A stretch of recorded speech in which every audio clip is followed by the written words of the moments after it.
The Los Angeles Sparks are in a dangerous situation. Pretty much half their roster are free agents, most notably the Obumukeis along with Jordan Canada, which would be really bad losses. But one could say there's, well, a spark in a dark situation. And that spark is the fact they got the number 2 pick. The safe thing to do would be to draft Cameron Brink and just re-sign all their current players. But I think it's time for a factory reset. The Sparks have missed the playoffs in 3 straight years. Since 2018, they have only made it past the second round of the playoffs.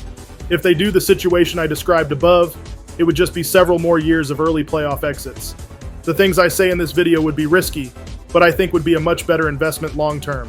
In the age of teams like Aces and the Liberty running around, risk have to be taken if a WNBA team wants to have true playoff success, and not just be first and second round exits. I'm not entirely sure if Paige Bueckers is even entering this draft after her statement, but I decided to do this video anyway because I teased I had a controversial take in the Indiana Fever draft video. I didn't want to leave people hanging and wondering forever what I was going to say. And even if she comes out next year instead, I still think the main idea of the video applies. The only difference is that it will be a different team. For the purpose of this video, we will assume that at least Caitlin Clark, Paige Bueckers, and Cameron Brink all enter the draft. I hate suggesting something like this, but if it's about doing what's in the best interest for the Sparks, they should spread propaganda before the draft. As long as it doesn't trace back to the organization, they should do everything they can to drive up Paige Bueckers' value. Post highlights and her stat lines everywhere, and downplay Caitlin Clark. Put out articles of how Paige Bueckers will be a much better WNBA player. Talk about how Caitlin Clark is just another Kelsey Plum, and doesn't play any defense. Paige Bueckers is a much more complete player, and will benefit the Fever a lot more. Caitlin Clark only puts up crazy numbers because she takes 40 shots a game. But why would they ever do something like this? It's to try to trick the Fever into drafting Paige Bueckers instead of Caitlin Clark, because in that case the Sparks hit the jackpot. Sometimes I wonder if they are actually doing this, because there's been some crazy Caitlin Clark takes. But this video will be conspiracy theory free.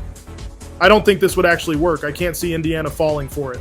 But the more highlights that are spammed of Paige Bueckers, the more value her draft stock and trade value would have. I think the Sparks should take the Chicago Bears approach. Bryce Young was considered one of the greatest quarterback prospects ever. As a result, the Bears got a generational trade package. I think the Sparks can get a similar package depending on the team. You have to ask yourself, what team would give up almost anything to get Paige Bueckers? There just so happens to be a team that has historically recruited UConn players, is in Paige Bueckers' home state, and is thirsting for a point guard, and that team just so happens to be the Minnesota Lynx. I think they would do almost anything to get Paige Bueckers. It just makes too much sense. I think the minimum trade package the Sparks should get, that's also realistic, would be Diamond Miller, Dorka Juhas, and 2 first-round picks. Imagine the Lynx GM having to explain how she let 2 second-year players and a few draft picks get in the way of getting Paige Bueckers, a generational player, a hometown hero. But of course, that begs the question, why in the world would the Sparks ever do this? Because Diamond Miller's ceiling is extremely high. She was considered the best rookie behind Aaliyah Boston, and I think she was criminally underutilized. The main reason for this is because the Lynx didn't have a starting point guard. And to make a long story short, because I could make entire video itself about this, there was a lot of 2-on-5 going on with Nafisa and Kayla McBride. It was not the greatest environment for a young guard. If you need an idea of how good Diamond Miller is, Maryland just a year ago made the Elite 8. Now Maryland will be lucky to make the tournament. In the WNBA, she had the second most 20-plus point games in her draft class, only after Aaliyah Boston. And this was despite having conditions that were less than ideal. Diamond Miller can dribble very well and is mobile for a 6'3" player. She uses her long legs and arms to weave around defenders and finish over them. This makes her a matchup nightmare. The biggest thing holding her back is her jump shot. When her jump shot is on, she's unstoppable. But when it's off, it completely limits her game. This is the biggest hurdle in her becoming an elite player. All she needs is a development coach that can get her shooting stroke more consistent and fluid. Mark my words, she will be a top 10 WNBA player one day. Getting Dorka Juhas in the trade is important for 2 reasons. For one, she's insurance. I'll explain this more later, but I think the Sparks should use the rest of their assets to trade up for Cameron Brink. But if the Phoenix Mercury say no, Dorka Juhas' playstyle is very similar. She's 6'5" and mobile. If you leave her open, she'll knock down the shot. But most importantly, she has great chemistry with Diamond Miller, who will be one of the stars the Sparks would build around. If you look at most of Diamond Miller's highlights, Dorka is usually in the picture somewhere. This is a duo the Sparks should take advantage of. The Sparks will be adding a lot of new pieces, so having two players familiar with each other will help. Now let's move on to the draft picks. Why exactly are they relevant? They matter because they will use those to trade up for Cameron Brink. The Sparks would use the 7th pick and the 12th pick they already had to trade for the 3rd pick for the Mercury. If they say no, they can add the 2025 pick the Lynx gave them through the trade. I would be shocked if Phoenix turns this down, especially considering they will most likely bring Brittany Griner back, who has the same skills as Brink, but much better because of how long she's been playing. But if Phoenix says no, it's completely fine, because either Cardoso falls to the 7th pick, or whoever drafts her in between, LA would offer a similar package to get Camila Cardoso. Honestly, the more I think about it, Cardoso might be the better fit anyway.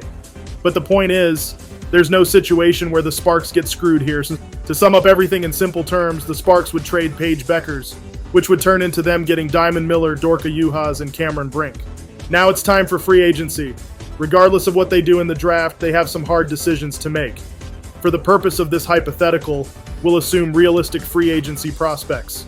Obviously, it would be easy to say, hey, they should sign Satu Sabali or Brianna Stewart, but there's no way that's happening. I think there's a player perfect for the Sparks, and it's probably not the name you would expect.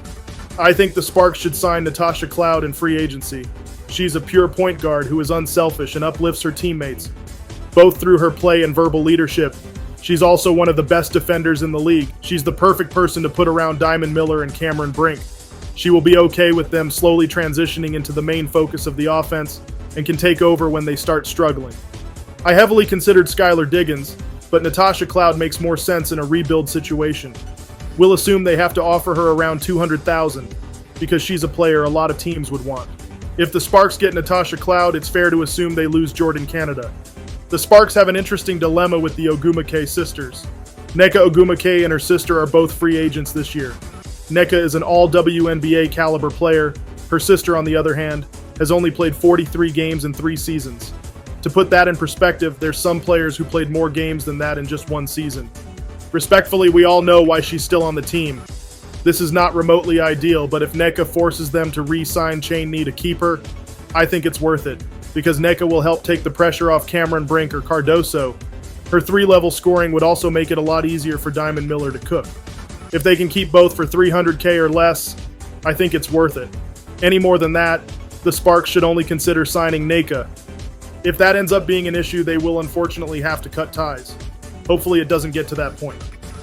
Another dilemma is the Samuelson sisters. There's not enough cap space to keep both Samuelsons without some cap maneuvering through trades, but this video is already complicated enough. For the sake of simplicity, we'll assume no more trades. This would leave 1 roster spot left. Ray Burrell has suffered through enough hardship contracts. I would make her a full-time member this season. If you're wondering why I didn't mention the 3rd round pick, it's because they almost always get cut before the season starts. Now that the roster is filled, what does it actually look like? The starting lineup would be Natasha Cloud at point, Lexi Brown and Diamond Miller at the wing, and Cameron Brink and Nneka Ogumake at the post. If they get Cardoso instead of Brink, it would be the same thing. Only difference is Nneka would get moved to the 4 position. Dorka Juhas would be the 6th man. She might temporarily start depending how much Brink struggles at the beginning. I would work on developing Zayu Cook so she can become a consistent off-the-bench scorer. Azura Stevens would be the backup center. The other players would rotate depending on the game situation. But Zaya and Dorka are the biggest priority, as the focus is to develop the younger players to make a great core in the future. It's basically what Iowa State is doing right now. As long as the young players are getting better in the process, it's a win-win situation. Either the team is good enough to win now, which is great, or if they end up sucking again, then they get another lottery pick. There's a ton of great players in the 2025 draft class. It might get even stronger considering players like Angel Reese will most likely opt out. The main focus should be focusing on the future. The Sparks are a long way from a championship, but I think if they rebuild around potential young stars, they will get there. The catalyst for this will be trading Paige Bueckers. The massive hype around her will allow the Sparks to get a massive trade package. They will then use that package and turn it into multiple star players.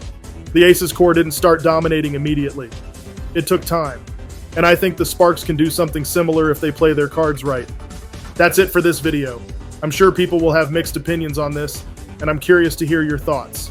There will be more WNBA videos in the future, so stay tuned.